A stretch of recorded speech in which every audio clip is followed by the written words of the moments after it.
നിങ്ങൾ രണ്ടുപേരെയും സോഷ്യൽ മീഡിയയിൽ കുറച്ച് തെറി വിളിച്ചാലേ നിങ്ങൾ മൈൻഡ് ചെയ്യാൻ പോകാറില്ല. വെറുതെ അതിനകത്ത് കേട്ട് പിന്നെ എരുതിയിൽ എണ്ണ ഒഴിക്കണ്ടാ പറയില്ലേ. നമുക്ക് രണ്ടുപേർക്കും ഉള്ള പ്രത്യേകത.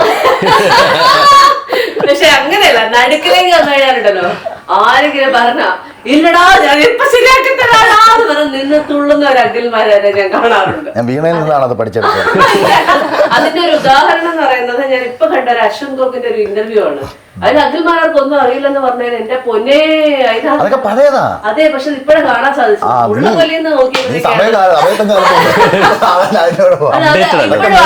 ആ ഒരു മറ്റേ യുവത്വത്തിന്റെ തിളപ്പ് 2 പിള്ളേരുള്ളപ്പോഴും ഉണ്ടോ?